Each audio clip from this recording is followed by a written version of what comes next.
नमस्कार, SPT news में आपका स्वागत है। पेश है 5 जुलाई शुक्रवार सुबह 6:15 बजे राजस्थान की बड़ी खबरें।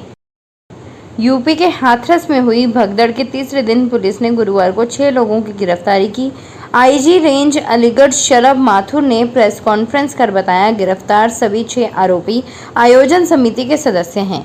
इनमें 2 महिलाएं भी शामिल हैं। आरोपियों में मैनपुरी का राम लड़ाते यादव, शिकोहाबाद का उपेंद्र यादव, हाथरस का मेढ़ सिंह, मंजू यादव, मुकेश कुमार और मंजू देवी शामिल हैं। इनकी देखरेख में ही सत्संग चल रहा था। उधर पुलिस ने मुख्य आयोजक देवप्रकाश मधुकर पर 1 लाख का इनाम घोषित किया है। वह अभी भी पुलिस की पकड़ से दूर है। दूसरी ओर भोले बाबा के वकील एपी सिंह घायलों से मिलने अलीगढ़ पहुंचे। उन्होंने कहा, बाबा के पास कोई आश्रम नहीं है, वह पेंशन से अपना गुजारा करते हैं। जब भी बाबा को जांच टीम बुलाएगी वह आएंगे। प्रधानमंत्री नरेंद्र मोदी के स्पेस जाने की अटकलों के बीच कांग्रेस सांसद जयराम रमेश ने तंज कसा है। उन्होंने गुरुवार को सोशल मीडिया पर लिखा, नॉन बायोलॉजिकल प्रधानमंत्री को स्पेस में जाने से पहले मणिपुर जाना चाहिए। जयराम रमेश ने कहा, 1 अगस्त 2023 को सुप्रीम कोर्ट ने कहा कि मणिपुर में संवैधानिक तंत्र खत्म हो गया है। 3 जुलाई कोर्ट ने फिर कहा कि वह राज्य सरकार पर भरोसा नहीं कर सकती। फिर भी नॉन बायोलॉजिकल प्रधानमंत्री बातों के अलावा कुछ नहीं कर रहे हैं। राजस्थान पीटीईटी रिजल्ट गुरुवार को जारी हो गया है। उप मुख्यमंत्री और उच्च शिक्षा मंत्री डॉक्टर प्रेम बैरवा ने रिजल्ट जारी कर दिया है। इसे students Kota Vardhman open university की ऑफिशियल वेबसाइट पर जाकर देख सकते हैं। बता दें कि इस बार पीटीईटी में प्रदेश भर के 4,28,242 स्टूडेंट शामिल हुए थे। इसमें डूंगरपुर के मीत ने 600 में से 511 नंबर हासिल करके टॉप किया है। दरअसल पीटीईटी प्रवेश परीक्षा के जरिए ही राज्य में सभी गवर्नमेंट और प्राइवेट टीचर ट्रेनिंग कॉलेजों में एडमिशन होता है। इनमें 2 साल बीएड कोर्स, 4 साल बीएड और बीएससी बीएड कोर्स होता है। कांग्रेस अध्यक्ष मल्लिकार्जुन खड़गे ने प्रधानमंत्री नरेंद्र मोदी पर हमला करते हुए गुरुवार को कहा कि वह संसद में 2.5 घंटे तक भाषण देते रहे, लेकिन एक बार भी मुद्रास्फीति का जिक्र नहीं किया गया, जबकि आसमान छूती महंगाई ने लोगों की कमर तोड़ दी है। खड़गे ने सोशल मीडिया में एक पोस्ट में कहा कि महंगाई आसमान छू रही है और आवश्यक वस्तुओं के दाम लोगों के बस से बाहर हो गए हैं, लेकिन सरकार जनता की इस समस्या पर ध्यान नहीं दे रही है और श्री मोदी सिर्फ भाषण दिए जा रहे हैं। प्रधानमंत्री को संबोधित एक पत्र में उन्होंने कहा, मोदी जी, आप 2.5 घंटे के भाषण देते हैं पर महंगाई के मुद्दे के बारे में 2.5 शब्द नहीं बोल पाते। जनता करती है खून पसीने से मेहनत की कमाई, आप करते हैं झूठी राजनीतिक रोटियों की सिकाई। जनता की थाली से रोटी छीनना बंद कीजिए, भाजपाई लागू महंगाई पर लगाम लगाइए। प्रधानमंत्री नरेंद्र मोदी सोमवार 8 जुलाई को रूस और ऑस्ट्रेलिया की यात्रा पर जाएंगे। विदेश मंत्रालय के अनुसार रूस के राष्ट्रपति व्लादिमीर पुतिन के निमंत्रण पर श्री मोदी 8 और 9 जुलाई को मॉस्को में होंगे। प्रधानमंत्री 22वें भारत रूस वार्षिक शिखर सम्मेलन में भाग लेंगे। दोनों नेता दोनों देशों के बीच बहुमुखी संबंधों की संपूर्ण श्रृंखला की समीक्षा करेंगे और आपसी हित के समसामयिक, क्षेत्रीय और वैश्विक मुद्दों पर विचारों का आदान प्रदान करेंगे। इसके बाद प्रधानमंत्री 9 और 10 जुलाई के दौरान ऑस्ट्रेलिया की यात्रा करेंगे। यह 41 वर्षों में किसी भारतीय प्रधानमंत्री की ऑस्ट्रिया की पहली यात्रा होगी। वह ऑस्ट्रिया गणराज्य के राष्ट्रीय अलेक्जेंडर वान डेर बेलेन से मुलाकात करेंगे। मुंबई में गुरुवार को T20 world champion team India का विजय जुलूस निकला। टीम इंडिया के खिलाड़ी विजय रथ पर तिरंगे और ट्रॉफी के साथ सवार होकर मुंबई के नरीमन पॉइंट से निकले। कप्तान रोहित शर्मा और विराट कोहली एक साथ बस की छत के आगे आए और फैंस को ट्रॉफी दिखाते हुए खुशी से झूमने लगे। विजय रथ यहां से वानखेड़े स्टेडियम तक जाएगा। वहां सम्मान समारोह में टीम इंडिया को 125 करोड़ रुपए का इनाम दिया जाएगा। मरीन ड्राइव पर 3 लाख से ज़्यादा फैंस अपने क्रिकेटर्स के स्वागत के लिए मौजूद थे। बारिश के बावजूद 3 किलोमीटर लंबी सड़क पर सिर ही सिर दिख रहे थे। यहाँ पैर रखने की जगह तक नहीं है। ऐसे में महाराष्ट्र के मुख्यमंत्री एकनाथ शिंदे ने पुलिस कमिश्नर से बात की और सुरक्षा बढ़ा दी गई। केंद्रीय राज्य मंत्री भागीरथ चौधरी ने कहा कि राहुल गांधी संसद में बचकानी हरकत कर रहे हैं, उन्हें अपनी भाषा पर संयम रखना चाहिए। हिंदुओं के लिए जब उन्होंने बोला तब बहुत पीड़ा हुई। राजनीति सब कुछ नहीं है, इसके अलावा भी बहुत कुछ है।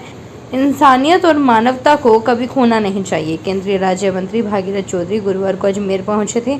उन्होंने एक कानून लागू किए जाने पर प्रेस वार्ता कर प्रधानमंत्री और गृह मंत्री का आभार प्रकट किया था। नए जमाने की पढ़ाई का पैटर्न भी राजस्थान बोर्ड की थोड़ी चुनौती बढ़ा रहा है। दरअसल 5वीं बोर्ड परीक्षा में शामिल होने वाले सैकड़ों विद्यार्थी 8वीं बोर्ड परीक्षा तक पहुंचते पहुंचते गायब हो रहे हैं। सीबीएसई सहित अन्य बोर्ड के बढ़ते क्रेज की वजह से यह विद्यार्थी 5वीं के बाद अलग अलग कक्षाओं में दूसरे बोर्ड की स्कूलों में दाखिला लेने जा रहे हैं। पिछले साल के मुकाबले प्रदेश भर में 35,000 से अधिक विद्यार्थियों ने बोर्ड बदल लिया है। अकेले सीकर जिले की बात करें तो करीब 1,000 विद्यार्थियों ने राजस्थान बोर्ड छोड़कर सीबीएसई सहित अन्य बोर्डों के स्कूलों में दाखिला लिया है। एक्सपर्ट का कहना है कि सिलेबस में ज़्यादा अंतर नहीं होने की वजह से आगामी सालों में इस बदलाव पर ब्रेक लगने के पूरे आसार हैं। राजस्थान में बिजली कटौती एक आम समस्या बनती जा रही है। अब मानसून आ गया है, ऐसे में बिजली की मांग में कमी आई है, लेकिन बिजली कटौती की समस्या रुकने का नाम नहीं ले रही। एक अंग्रेजी अखबार के अनुसार grid control of India (GCI) के हालिया रिपोर्ट में खुलासा हुआ है कि मानसून के आगमन के बावजूद भी राजस्थान में बिजली कटौती एक अहम समस्या के रूप में बरकरार है। सिर्फ शहरी ही नहीं, ग्रामीण इलाकों में भी ऐसा ही हाल है। ऐसे में देश भर में बिजली कटौती के मामले में राजस्थान सबसे आगे है। GCI रिपोर्ट के मुताबिक विशेष रूप से छाबड़ा और सूरतगढ़ संयंत्रों में गैर कार्यशील ताप विद्युत संयंत्रों के कारण RVUNL को काफी वित्तीय हानि हो रही है। पाली में एक स्टेशनरी शॉप की 2 फर्मों पर SGST की टीमें गुरुवार दोपहर को अचानक पहुंची, सर्वे की कार्यवाही शुरू की। दोपहर को शुरू हुई सर्वे की कार्यवाही देर शाम तक जारी रही, जो शहर में चर्चा का विषय बनी हुई है। पाली शहर के विवेकानंद सर्किल के निकट अली स्टेशनरी पर गुरुवार दोपहर को SGST व्रत ए पाली के सहायक आयुक्त बनवारी लाल शर्मा और सहायक आयुक्त महेंद्र सिंह चारण के नेतृत्व में टीम पहुंची। शॉप को बंद करवाया गया और सर्वे की कार्यवाही शुरू की गई। सहायक अभियंता ने असिस्टेंट रेवेन्यू ऑफिसर पर लेटर फाड़कर फेंक दिया और कमरे से बाहर निकलने की धमकी दी। घटना जालोर के बागरा उपखंड के सहायक राजस्व अधिकारी हिमांशु मेहरा के साथ बुधवार को हुई। इसके बाद गुरुवार को राजस्थान विद्युत लेखाकर्मी संघ की ओर से जालोर डिस्कॉम को कार्रवाई के लिए ज्ञापन सौंपा गया है। जालोर राजस्थान विद्युत लेखा संघ के जिला अध्यक्ष विनोद आर्य ने बताया, बुधवार को रामसेन सहायक राजस्व अधिकारी हिमांशु मेहरा के पास भागरा उपखंड के सहायक अधिकारी का भी अतिरिक्त कार्यभार है। मेहरा दोनों कार्यालय का काम के साथ राजस्व कार्य कर रहे हैं। राजस्थान विधानसभा सत्र के दूसरे दिन दौसा जिले के महवा से विधायक राजेंद्र मीणा ने खाद्य सुरक्षा पोर्टल बंद होने का मुद्दा उठाया। उन्होंने कहा कि पोर्टल बंद होने से लोगों को परेशानी हो रही है। उन्होंने कहा कि खाद्य सुरक्षा पोर्टल बंद होने के कारण प्रदेश एवं दौसा जिले की आम जनता बहुत परेशान है। राजस्थान में खाद्य सुरक्षा में नाम जोड़ने की सीमा 4 करोड़ 46 लाख है, जिसमें से करीब 4 करोड़ 35 लाख व्यक्ति जुड़े हुए हैं।